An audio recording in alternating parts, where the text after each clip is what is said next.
So hello guys, meron tayong pag-uusapan ngayon. Ito ang The Legend of the Blue Goblin. Hindi, joke lang. Ito yung pag-uusapan natin yung Goblin. K-drama tayo ngayon. So yun, pag-uusapan natin yung Goblin na yan. Alam nyo, may sasabihin lang din ako kasi dati, mahilig naman talaga ako manood ng movie, ng mga magagandang movie. Gusto ko yung moving yung moving kapag napanood mo, tapos parang naka-inspire. Yung parang tatatak talaga sa utak mo yung title, tsaka yung kwento. Tapos syempre, kung may kaibigan ka na nanghihingi sila ng movie suggestion, syempre yung napanood mo, syempre ibibigay mo sa kanila. Di ba parang ganun? Sharing the, what you have. Yun na yan! Sharing what you, woo! Sharing what you, sharing what you know and, yeah, sharing what you, kung ano may napanood mo, yun na yun. Basta yun.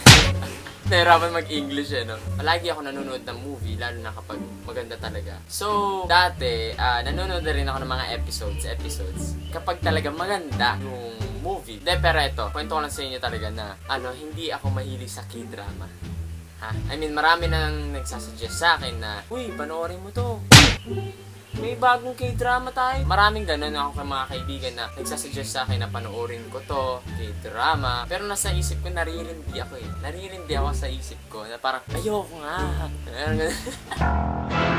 Putang ina mo! Nagigets mo ba? Hindi ako K-drama, feels, diba? Pero yun na nga, hindi ko naiintindihan yung side nila kasi ako rin pala mismo, hindi ko alam yung kwento at hindi pa ako nakakapanood ng mga K-dramang, alam mo yun, episodes, yung mga movie, gano'n. Pero yun, kaya hindi ko na nalaman yung side ng mga kaibigan ko, yung mga nagsasuggest sa akin. Kaya naman ito, nung lumabas yung video ni Emma na episode 1 niya na Goblin, yung parody niya, yung umuulan, tapos parang sinigaw niya yung yung tapos yun, lumabas nga yun yung kay Em. Pinanood ko agad yung episode 1 na yun. Then, nagtuloy-tuloy yung panonood ko kada gabi. So, na-inspired ako sa kwento. Ang ganda ng kwento ng Goblin. Kung sasabihin ko sa inyo, sa mga hindi pa nakakapanood ng Goblin, manood kayo, ha? Ang ganda. Ang ganda ng twist eh. Or basta ang ganda ng ng pagkagawa nila. Ang galing ng writer. Tapos hanggang lumabas ulit yung bago ni Emma na, nakita niya naman yun, di ba? Yung sitaw. Ano daw yun eh? Gago. It means lover, di ba? Gago. Ayun sinabi niya. So yun, ang ganda ng ng story ng Goblin. Pero ayoko na ikwento sa inyo. Gusto ko panoorin niyo siya para malaman niyo na maganda. Parang gusto ko mag-share sa inyo ng kahit konti lang. Yan, yung Goblin kasi. May iba may spoil kayo, no? Pero short lang. Di ba? Yung Goblin kasi. Parang siyang guardian siya ng isang girl, no? Ganun. Hinahanap niya yung bride. Nagkukwento na ako, parang ako rin dati sinasabihan ko yung mga kaibigan, uy Brad, kinakain ka na ng K-drama. Pero yun pala, nung napanood ko yung Goblin nga, ako nasabi ko sa inyo, kinain ako ng buong buo. Alam niyo yun? Kinagat ako eh. Basta yun, kinain ako ng buong buo ng K-drama. Dahil sa Goblin.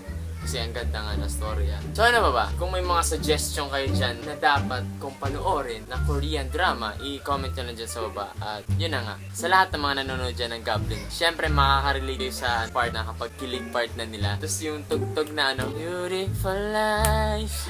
ito. Yan yung ganyan.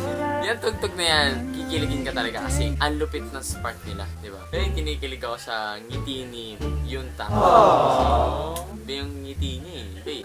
Panoorin niyo yung Goblin na yun. Pinapalabas din naman siya sa diba? Sa ABS-CBN ngayon. Kada gabi, mga 10 na ng gabi or 11, mga ganun. Tapos ito na nga, dapat yung panoorin ang Goblin. Ako na nagsasabi talaga.